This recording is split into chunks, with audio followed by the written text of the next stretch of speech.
Hello friends, welcome to my channel. இன்றைக்கி நம்ம channel என்ன பார்க்குறோம் அப்படின்னா, நிலவாசல் பூஜை மறுபடியும் வந்து ஸ்டார்ட் பண்ணிட்டேங்க. நீங்கள் கொடுத்த ஒவ்வொருத்தரோட சப்போர்ட்லேயும் நான் வந்து நிலவாசல் பூஜை ஸ்டார்ட் பண்ணியிருக்கேன். ஒரு 2-3 சிஸ்டர் வந்து என்கிட்ட நிலவாசல் பூஜையை பற்றின சில சந்தேகங்கள் வந்து கேட்டிருக்காங்க. அதுக்கு வந்து இந்த வீடியோவில் வந்து நான் பதில் சொல்லியிருக்கேன். ஸ்கிப் பண்ணாமல் பாருங்கள். சேனலை ஃபஸ்ட் டைம் பார்க்குறீங்க அப்படின்னா சப்ஸ்கிரைப் பண்ணி சப்போர்ட் பண்ணுங்கள். வீடியோ நிறைய பேர் பார்க்குறீங்க, ஆனால் வந்து யாருமே லைக் கொடுக்க மாட்டேங்கிறீங்க. ஒவ்வொருத்தரும் கண்டிப்பாக ஒரு லைக் வந்து கொடுங்க. வீடியோக்குள்ளே போகிறதுக்கு முன்னாடி ஒரு அக்கா வந்து எனக்கு தெரிஞ்ச அக்கா தான். அவங்க வந்து என்கிட்ட ஒரு கொஸ்டின் கேட்டாங்க. நிஜமா தான் உங்ககிட்ட இத்தனை பேர் உனக்கு இவ்வளோ சந்தேகங்களுக்கு வந்து உங்ககிட்ட கேட்குறாங்களா, இல்லை நீ ஏன் வந்து சொல்லிட்டு இருக்கிறியா அப்படின்னு வந்து கேட்டாங்க. உண்மையாக சொல்லணும் அப்படின்னா, நம்ம சாதாரணமாக நிலவாசல் பூஜை செய்கிறோம், இதில் இவ்வளோ சந்தேகங்கள் வருமா அப்படிங்கிறது ஒவ்வொருத்தர்ன்ற கமெண்ட்ல இருந்து தான் நானே வந்து தெரிஞ்சுக்கிறேன். நான் வந்து பொய் சொல்லணும் அவசியம் அப்படிங்கிறது எனக்கு இல்லைங்க. அக்கா வந்து என் மேலே கோச்சிக்கிட்டாலும் பரவாயில்ல, கண்டிப்பாக வந்து அவங்களும் வந்து என்னோட வீடியோ வந்து பார்ப்பாங்க. வந்து கோச்சிக்கிட்டாலும் பரவாயில்ல, நான் வந்து பொய் சொல்லி வீடியோ போடணுங்கிற அவசியம் ஃபர்ஸ்ட் ஆஃப் ஆல் எனக்கு வந்து கிடையாது. என்னோட சப்ஸ்கிரைபர் என்கிட்ட வந்து கொஸ்டின் கேட்குறாங்க, அதுக்கு வந்து நான் ஆன்சர் பண்ணுறேன், அவ்வளோதானே தவிர மற்றபடி நான் வியூஸ்க்காகவோ இதுக்காகவோ பண்ணணும் அப்படிங்கிற அவசியம் எனக்கு வந்து கிடையாது. சொல்லி ஒரு கண்டென்ட் போடணும் அப்படிங்கிற அவசியமும் வந்து எனக்கு கிடையாதுக்கா. வந்து நம்ம சிஸ்டர்ஸ்லாம் வந்து கேட்ட கொஸ்டினுக்கு வந்து போயிடலாங்களா. ஒரு சிஸ்டர் வந்து கேட்டிருந்தாங்க, சிஸ்டர் நிலவாசல் பூஜை டெய்லி செய்யணுங்களா அப்படின்னு வந்து கேட்டிருந்தாங்க. கொஸ்டினா ஒருத்தர் 2 பேர் இல்லைங்க, நிறைய பேர் வந்து கேட்குறாங்க, நிலவாசல் பூஜை டெய்லியும் செய்யணுமா அப்படின்னு சொல்லிட்டு. நிலவாசல் பூஜை டெய்லி செய்யணுமா அப்படிங்கிறது நீங்கள் தான் டிசைட் பண்ணணுமே தவிர மற்றவங்க வந்து நான் டிசைட் பண்ணக்கூடாது. அது வந்து உங்களோட விருப்பம். உங்களுக்கு வந்து டெய்லியும் செய்யணும்னு விருப்பம் இருந்துச்சுன்னா செய்யுங்க. அப்படி இல்லையா, எங்களால் வந்து டெய்லியும் செய்ய முடியாது, நாங்கள் வந்து செவ்வாய் வெள்ளியில் செய்யலாமா அப்படின்னு கேட்டால் கண்டிப்பாக தாராளமாக செய்யலாம். இல்லை என்னால் வெள்ளிக்கிழமை மட்டும்தான் செய்ய முடியும் அப்படின்னா அதையும் வந்து நீங்கள் செய்யலாம். எல்லாமே வந்து உங்களோட விருப்பம்தான். அதே மாதிரி நிலவாசல் பூஜை காலையில் செய்யணுமா சாயந்தரம் செய்யணுமா அப்படின்னு வந்து கேட்டிருந்தாங்க. காலையில் செஞ்சோம் அப்படின்னா ரொம்ப ஒரு திருப்திகரமாக இருக்கிற மாதிரி இருக்கும். ஏன்னா வந்து சூரியன் உதிக்கிறப்போ நம்ம வந்து அந்த பூஜையை செய்கிறப்போ அந்த பூஜைக்கான பலன் கொஞ்சம் ஜாஸ்தி, அவ்வளோதான். இப்படி நீங்கள் வந்து உங்களுக்கு சாயந்தரமாக செய்கிறதுக்கு தான் வந்து டைம் இருக்குது, நீங்கள் வந்து வேலைக்கு போயிட்டு வர்றீங்க அப்படின்னா தாராளமாக நீங்கள் வந்து சாயந்தரமாக வந்து பூஜையை செய்யலாம். இன்னொரு சிஸ்டர் வந்து கேட்டிருந்தாங்க, நிலவாசல் பூஜை செய்கிறப்ப டெய்லி வந்து தலைக்கு குளிக்கணுமா சிஸ்டர் அப்படின்னு வந்து கேட்டிருந்தாங்க. உங்களோட ஹெல்த் கண்டிஷன் எப்படியோ அந்த மாதிரி வந்து பார்த்துக்கோங்க. உங்களோட ஹெல்த்தில் கொஞ்சம் ப்ராப்ளம் இருக்குது, இந்த மாதிரி சைனஸ் ப்ராப்ளம் இதெல்லாம் இருக்குது அப்படின்னா தலைக்கு குளிக்கிறத அவாய்ட் பண்ணிக்கலாம். ஃபர்ஸ்ட் ஆஃப் ஆல் நிலவாசல் பூஜை வந்து குளிச்சுட்டு தான் செய்யணும் அப்படிங்கிற அவசியம் இல்லை. குளிச்சுட்டு செஞ்சோம் அப்படின்னா நம்ம தூங்குறப்ப நம்ம உடம்புல வந்து நெகட்டிவிட்டி அப்படிங்கிறது கொஞ்சம் வெளியேறும். அதனால் வந்து நம்ம குளிச்சுட்டு செஞ்சோம் அப்படின்னா கொஞ்சம் ஃப்ரெஷ்ஷாக இருக்கிற மாதிரி இருக்கும், அவ்வளோதான். எனக்கு வந்து உடம்புக்கு வந்து ஒத்துக்காது அப்படின்னா நீங்கள் வந்து தாராளமாக கை கால் மூஞ்சி கழுவிட்டும் கூட நீங்கள் வந்து நிலவாசல் பூஜை செய்யலாம். குளிக்கணும் அப்படிங்கிற அவசியம் இல்லை, உடம்புக்கு மட்டும் குளிச்சுட்டும் கூட இந்த பூஜையை வந்து நீங்கள் செய்யலாம். அப்புறம் இன்னொரு சிஸ்டர் வந்து பார்த்தீங்கன்னா, டெய்லி நீங்கள் வந்து பத்தியெல்லாம் வந்து ஏற்றி வைக்கிறீங்களா, அது வந்து டெய்லியும் பண்ணணுமா அப்படின்னு வந்து கேட்டிருந்தாங்க. டெய்லியும் பத்தி ஏற்றி வைக்கிறது எனக்கு வந்து பிடிச்சிருக்கு. அந்த ஒரு ஃப்ராக்ரன்ஸ் வந்து வீட்டுக்குள்ளே நுழையிறப்பவே நல்ல ஒரு அந்த வாசனையை வந்து நம்ம சுவாசிக்கிறப்ப ஒரு ஃப்ரெஷ்ஷாக ஒரு ஃபீல் இருக்க மாதிரி இருக்குது. அதனால் வந்து நான் டெய்லி வந்து பத்தி ஏற்றி வைக்கிறேன். எவ்வளோ சிஸ்டர் மாதத்துக்கு சாம்பிராணி பத்தியெல்லாம் வாங்குவீங்க அப்படின்னு வந்து கேட்டிருந்தாங்க. என்னைய பொறுத்த வரைக்கும் கடவுளுக்கு பண்ணுறதுல நான் வந்து கணக்கே பார்க்க மாட்டேங்க. நீங்கள் வந்து என்னோடய வீடியோ ஸ்டார்டிங்லேருந்து பார்த்துருந்தா உங்களுக்கு தெரிஞ்சிருக்கும். பூ வந்து ரொம்ப திருப்திகரமாக போட்டு தான் நான் வந்து பூஜை பண்ணுவேன். வாரத்துக்கு பூ மட்டுமே ரூ. 200லேருந்து ரூ. 250 வரைக்கும் வாங்குவேன். எல்லா பூவுமே வந்து கலந்து தான் வாங்குவேன்.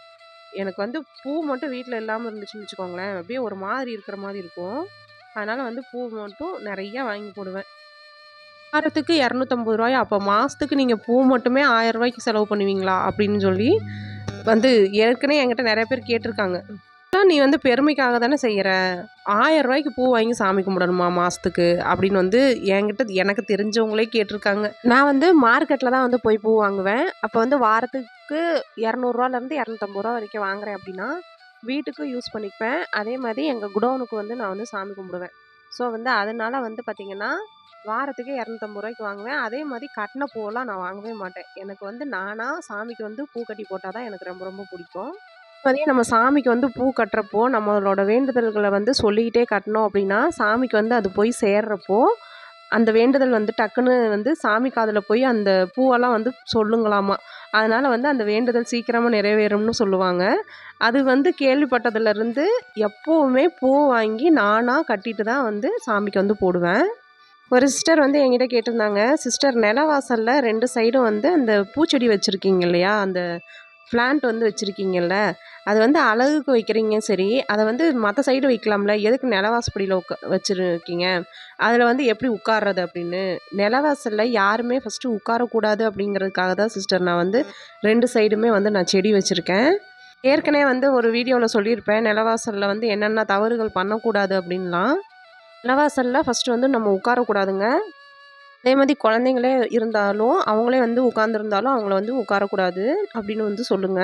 அப்புறம் இன்னொரு சிஸ்டர் வந்து கேட்டிருந்தாங்க, "சிஸ்டர் மாட விளக்குல தான் விளக்கு ஏத்தணும்னு சொல்றாங்க. நீங்க வந்து நிலவாசல்ல விளக்கு ஏத்தி வச்சிருக்கிறீங்க கீழ. அவங்க சொல்றத கேட்கறதா? நீங்க சொல்றத கேட்கறதா சிஸ்டர்?" அப்படின்னு வந்து சொல்லியிருந்தாங்க. உங்களுக்கு மாட விளக்கு வாங்குறதுக்கு உங்களுக்கு விருப்பம் இருந்தா, அதில வாங்கி நீங்க வந்து விளக்கேத்துங்க. எனக்கு வந்து நிலவாசல்ல எனக்கு விளக்கேத்துறது ரொம்ப பிடிச்சிருக்கு. இது பண்ணலாமா? அது பண்ணலாமா? அப்படிங்கிறப்போ 2மே பண்ணலாம். அவங்களவங்களோட மனசுக்கு வந்து எது சரின்னு படுதோ அத வந்து பண்ணலாம். ஆனா ஒரே ஒரு விஷயம் என்னன்னா, நிலவாசல்ல எரியிற விளக்கு நிலப்படியோட 1 இன்ச்சாவது மேல எரியணும். அத மட்டும் நம்ம வந்து பார்த்துக்கணும். அதே மாதிரி முடிஞ்ச அளவுக்கு நிலவாசல்ல வந்து மண் தீபம் வந்து ஏத்தி வைங்க. அது வந்து ரொம்ப ரொம்ப நல்லது. ஏன்னா நம்மளோட நிலவாசல்ல தான் நம்மளோட இஷ்ட தெய்வங்களும் குலதெய்வமும் வந்து குடியிருப்பாங்கன்னு சொல்லுவாங்க. அதே மாதிரி நிலவாசல் தான் நம்ம வீட்டோட ஒரு அதாவது இப்போ நம்ம உடம்புக்கு எப்படி இதயம் முக்கியமோ, அதே மாதிரி நம்ம வீட்டுக்கு வந்து நிலவாசல் அப்படிங்கிறது ரொம்ப ரொம்ப முக்கியம். இதில் வந்து நம்ம மண் அகல்ல வந்து விளக்கேத்தி வைக்கிறப்போ, மண் அகலுக்கு வந்து பஞ்சபூத சக்தியை வந்து மண் அகல் அப்படிங்கிறது பஞ்சபூத தத்துவத்தை உள்ளடக்கியது. அதனால வந்து பஞ்சபூதங்களோட அனுகிரகமும் நம்மளுக்கு வந்து கிடைக்கும்னு சொல்லுவாங்க. அதனால முடிஞ்ச அளவுக்கு நிலவாசல்ல ஏற்றி வைக்கிற விளக்கும், துளசி செடிக்கிட்ட ஏற்றி வைக்கிற விளக்கும் மண் அகல்ல இருக்கிற மாதிரி வந்து பார்த்துக்கோங்க. நான் ஏற்கனவே வந்து இதெல்லாம் வந்து சொல்லியிருப்பேன் வீடியோவில். இருந்தாலும் புதுசாக பார்க்குறவங்களா இருந்தால் இதெல்லாம் வந்து தெரிஞ்சுக்கோங்க. சிஸ்டர் வந்து கேட்டிருந்தாங்க, "சிஸ்டர் நிலவாசல்ல ஏற்றுற விளக்குல டெய்லி வந்து திரிய மாற்றணுமா?" அப்படின்னு வந்து கேட்டிருந்தாங்க. அதே மாதிரி டெய்லியுமே அந்த விளக்க வந்து கழுவணுமா? இதுக்கு வந்து நான் ஏற்கனவே வந்து நான் ஆன்சர் சொல்லியிருக்கேன். ஏன்னா வந்து ஏற்கனவே நம்ம வீடியோவை பார்த்துட்டு முன்னாடி வந்து கேட்டிருந்தாங்க, "நிலவாசல் விளக்க டெய்லி கழுவணுமா?" அப்படின்னு சொல்லிட்டு. டெய்லியும் கழுவணுங்கிற அவசியம்லாம் இல்ல. செவ்வாய், வெள்ளி கழுவலாம். இல்ல எனக்கு வந்து டெய்லியும் கழுவுறது தான் எனக்கு திருப்தியா இருக்குது அப்புட்னா, டெய்லி நீங்க கழுவிட்டு டெய்லியும் மஞ்சள், குங்குமம் வச்சுட்டு, திரிய வந்து மாத்திட்டு வந்து நீங்க விளக்கு ஏத்தலாம். "என்ன சிஸ்டர் எது கேட்டாலும் அது உங்களோட விருப்பம், உங்களோட விருப்பம்னே சொல்றீங்க" அப்படின்னு வந்து நீங்க கேட்கலாம். அதாவது நம்ம மனசுக்கு என்ன திருப்தின்னு படுதோ அத வந்து பண்ணுங்க.